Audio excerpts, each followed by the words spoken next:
Hello people, I am Jaby Koay, and this is my review for TAISH, or TAISH, or TAISH. I'm not actually sure how you pronounce the title of this film, nor am I sure how to say the names of a number of people involved in making this film, so I apologize in advance to the filmmakers and to all of you guys, the audience, for anything I say incorrectly. This is written and directed by Bejoy Nambiar. It's also written by Gunjit Chopra, Kartik R. Iyer, Priyesh Kaushik, Anjali Nair, and those are all the people who helped write this movie.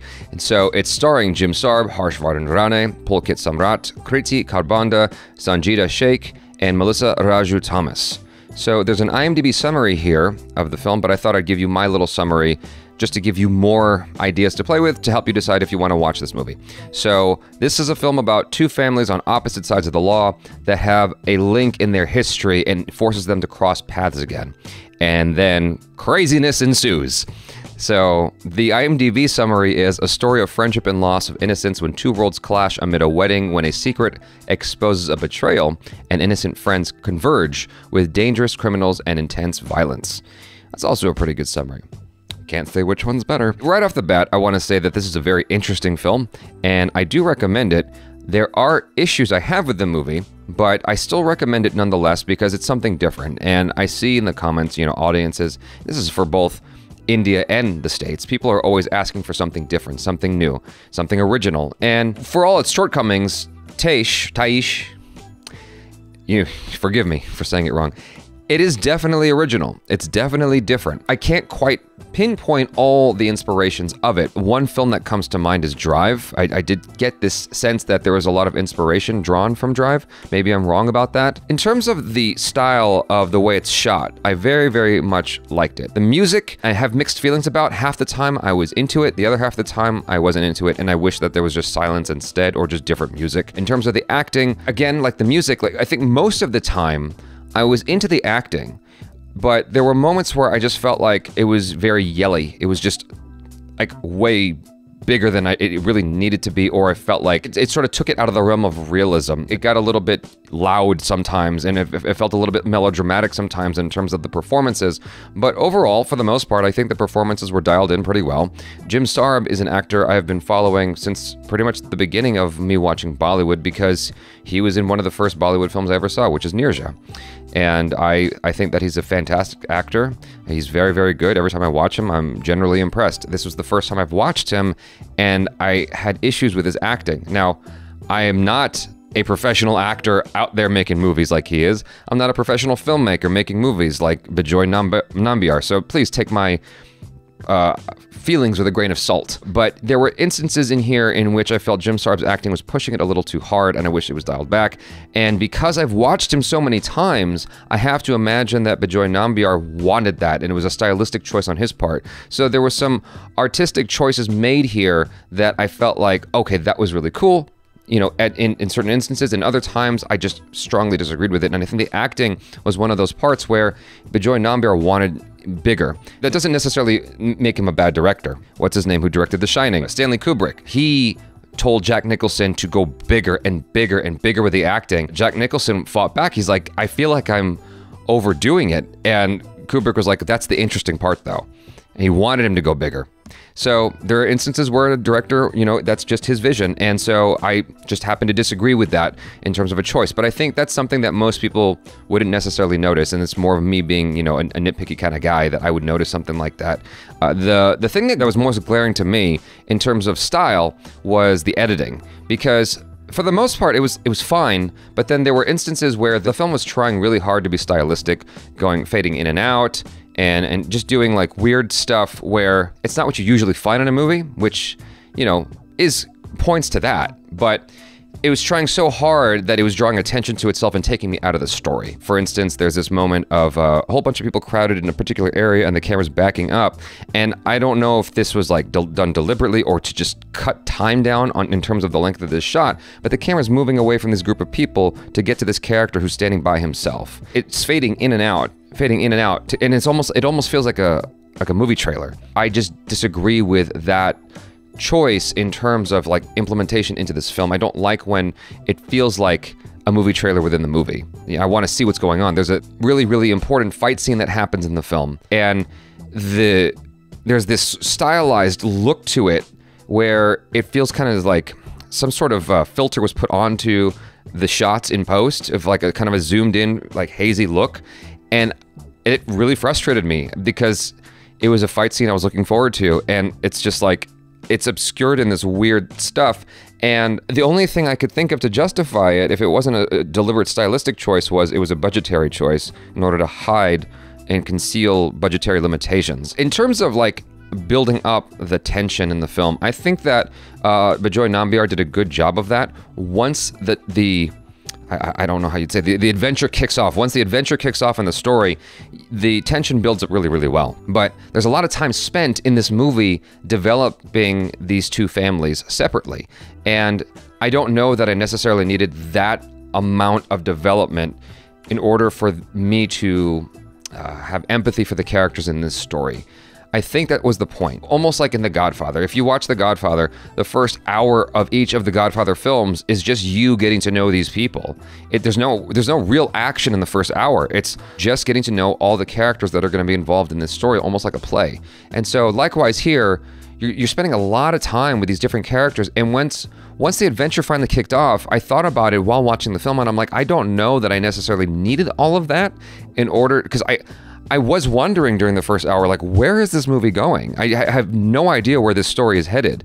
And I should know, I should have a sense, because once it got going, like everything it felt like it was building up towards didn't happen. It just went this complete U-turn of a different direction. And that's a bold choice. Hats off for that choice, because it takes balls to make a decision like that, in my opinion, especially when there's the temptation to just follow the structure that you generally see in Bollywood or films in general, even Hollywood. You know, there's this temptation to follow that typical film structure, and this film doesn't do that. It definitely is different in how it's handling its main characters and the story structure. So it's different. I gotta, give it props for that. But I don't know that I enjoyed it being different, if that makes any sort of sense. I don't know how much it resonated with me. I still, applaud that effort, because I like to tell stories that are different, and it doesn't necessarily resonate with people. Some people like look at that and are just confused, like, why did you?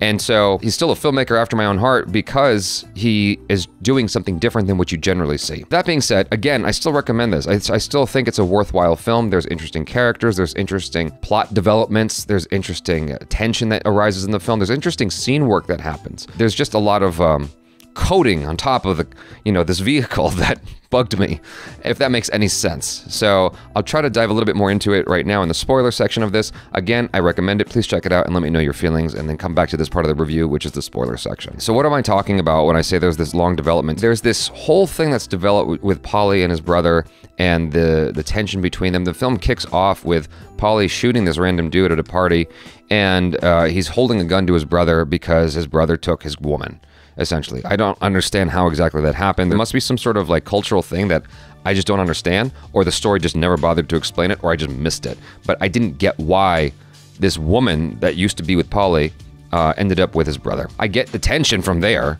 but a lot of time is spent like building up this tension between these two brothers, but it's like the end result is ultimately he wants to avenge his brother. So why did I have to spend all this time on that if I was just going to come back to he's going to avenge his brother? It felt like a little bit wasteful, because that's not really the story. The story is his brother ends up getting his ass kicked by this dude at a wedding because he molested the dude's best friend. And that's where it kicks off. So I felt like you could have shaved off like a good 30 minutes of movie in that first hour to get to the adventure faster, to get to the point faster.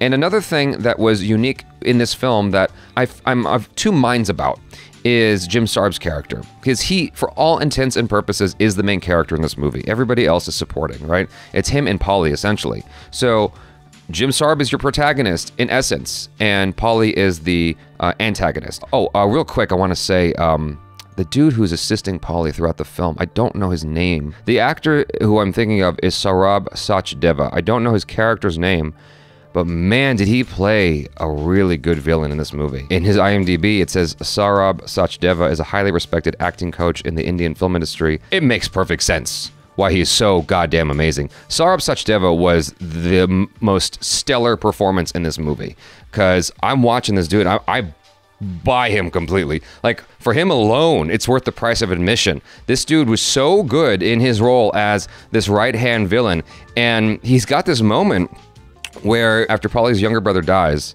he's on the phone with Polly, and Polly's like, I'm gonna kill you next. I'm gonna kill you first, rather. Sarbh Sachdeva is like, well, what did I do? And like, he was like so hurt like that this guy who he loves and would do anything for is like saying he's gonna kill him. Like, what the hell? And he was just so good. And he was like, you loved to hate him as well. You loved to be afraid of him, and just watching him do his thing.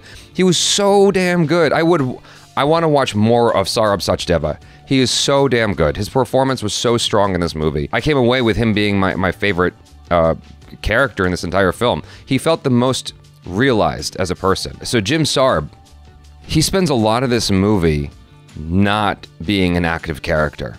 In fact, once we find out, you know, Jim Sarbh's link to the past with Polly's brother, you find out he's basically spent his entire life avoiding this, just like putting it in the back of his mind, and now it's in his face again, and he just wants it to go away. He's not an active character. His response to his best friend Sonny taking action into his own hands and beating up Polly's brother and basically messing him up, crippling him, his response does feel real. But then Jim Sarbh's character just continues to, Rohan Kalra just continues to do that for so much of this movie, not be active. He's just so indignant for so much of this film. And it takes most of the movie before he decides that he's gonna take action as well. That is unique in terms of like what I'm used to for American films. You want your main character to be way more active than that. Whereas he's like constantly just trying to sit back, and he's not interested in getting his hands dirty. He's not interested in taking action. He's not interested in doing much of anything. Just like trying to be a recluse and avoid everything. It's easier to have that when it's not your main character, but when it's your main guy in the movie, you want that person, generally speaking, to be more active because it's his adventure you're essentially following, at least for his half of the movie. It felt like everybody around him was active, just not him. Like I said, that is unique in terms of storytelling. Like, you generally don't want to do that. Again, hats off for making a bold choice like that, because that's a very realistic choice, I feel like. I can see this guy in real life. I can see the you know, the real life version of that. But I don't want to watch real life in a movie. I want to see like what someone in a movie would do. And so that's why it was just a little bit funny for me, you know, with Jim Sarbh not being a very active protagonist until like 3/4 of the way into the movie. And even then, it's like the way he was handling things was a little bit, I guess it made sense. I take back whatever I was about to say. It made sense why he handled things the way he did, because, you know, Sonny is a very reckless, you know, character, and he's just trying to wrangle him in, and he handled things. He sort of resolved it, but then Sonny screwed that up. Early on in the film, when Jim Sarbh was meeting up with all his friends at his brother's wedding, there was this like bromance happening, this camaraderie, and for a split second I was like, this is a little bit much, but then they kept pushing it and I was like, oh, you know what, I'm into it. And so I was actually buying into a lot of the camaraderie that the brothers and the friends all had at the wedding. Like, I actually liked all that as character stuff. I thought it was cool, and it made them feel more three-dimensional and lifelike. I felt like I could see these people in real life, and that was cool. There was interesting moments like at a dinner table where Jim Sarbh is basically defending his woman's reputation in his father's eyes. Jim Sarbh's father sort of like interrogating her. I liked all that in terms of character stuff. I thought that was neat. The problem is, for me, it was underscored by this music that was very distracting. It wasn't just like music that was really trying to make me feel something. It was also music that had lyrics in it. And I was like, okay, I'm trying to just hear what they're saying, but I'm also listening to these lyrics that are, you know, it's sort of, my ear is trying to decide what to listen to, and it just felt distracting. I think the action moment in the club when Sonny is going after Polly's little brother, younger brother, I should say. The build-up towards that was kind of cool. I liked the music in that. I liked the way it was shot. After that, there was a car chase sequence that they showed, and I didn't really understand the blocking of the car chase sequence. I didn't really understand the intention, because before that, you saw Polly and Sarbh Sachdeva. You saw them leaving the mansion, and outside the mansion, you saw Sonny and Rohan. Why didn't they kill him at the mansion? Why was there this like this 24-hour waiting period to chase them by vehicle? And then, like, what the hell happened there? The vehicle chase was a little bit funny because Rohan and Sunny are on the motorcycle behind Polly and Saurabh Sachdeva. They're chasing him, right? Polly realizes what's going on. They, like, do some stuff with the car, and they don't shoot at him. Saurabh Sachdeva's pointing at him, and they chase him by car. I'm like, what exactly was the plan there? I don't understand what was the goal. I was not privy to what the objective was there, but then that's the climax of the movie, and then the fight scene ensues because Saurabh Sachdeva dies in the car accident, which was realistic, I guess, because he wasn't wearing a seatbelt. It wasn't something I was expecting because the vehicle they were in seemed to go through two vehicles that were trying to cross the street. It just blew through it. I wasn't expecting it to be a car accident that followed. So that was a little bit surprising, and I suppose probably realistic, as opposed to what you generally see in films where these cars are like tanks that just drive through other cars. Saurabh Sachdeva dies. Admittedly, I was a little bit sad that he died, because I really liked his character. He had to go, though. He was a dangerous guy. There's a fight between Rohan, Polly, and Sunny. I just wanted to see this fight unfold. I didn't want it to be obscured in this weird stylistic editing stuff. I just wanted to see that fight. And the music underscoring it was one of the few instances in the film where I'm like, this stylistic choice with the music, I actually dig. I actually enjoy, I appreciate it. It helped the mood. I don't know why. It did something for me. I can't really articulate why, but it did. And that's not the only moment where I like the music. There were other instances where I liked the music, but like I said earlier, that dinner sequence, the moments where Jim Sarbh is, with Afra, and it's like sweet and sentimental, and then that music comes in, it's just like, it's a bit much for me, for my tastes. I really, really liked the work that Bejoy Nambiar and his director of photography did in this film. I thought that it was one of the most fantastic looking movies I've watched in a while. I mean, I've been watching some pretty dope-ass films recently, but this has to be one of them. In terms of just being cinematic, like, the look of the movie was fantastic. I just thought it was great. The cinematographer is Harshvardhan. Oberoi? I don't know. Him and Bejoy Nambiar together, they made a really beautiful looking movie. It was beautiful to look at. The pictures were nice, and it's definitely up there as one of my favorite films to look at because it looked really, really pretty. After getting about halfway through the film, I started to realize why there is a series version of the movie where you can watch it episodically instead of the feature film. And I think that it actually might be better viewed as a web series, or as an episodic series rather than a feature film, because of the issues that I mentioned earlier, like Jim Sarbh not being active until an hour into the movie. I feel like, or even more than that, it felt like 3/4 of the movie. I feel like when it's a show, you can get away with that kind of thing for some reason. But when it's a movie, and this is me saying this without having watched the show, of course, I feel like when it's a movie, it's a little bit harder to sell, at least me. It's harder to sell me on a film where your main character is just not active. If it's a show, I think that you can get away with it a little bit more. You can bend the rules of storytelling a little bit more because you're also following all these other things involved. And I think that the show is longer, like by about 36 minutes or so. And so you get more story. It's a fuller, more realized story in being told as a series. And so I think it allows you to be more forgiving of stuff like that. And I wouldn't perceive it necessarily as a shortcoming in the context of a show, or in the confines of a show versus the confines of a film. Those are my feelings, you guys. I did enjoy it. There's a lot that I took away from this, enjoying it. There are things that I didn't like, but overall, I still applaud the movie. I still think there's a lot of wonderful things to take away from this. Like I said, I enjoyed it. I thought it was a well-made movie. There are shortcomings I felt that I didn't appreciate, but I think that I appreciated more things than not.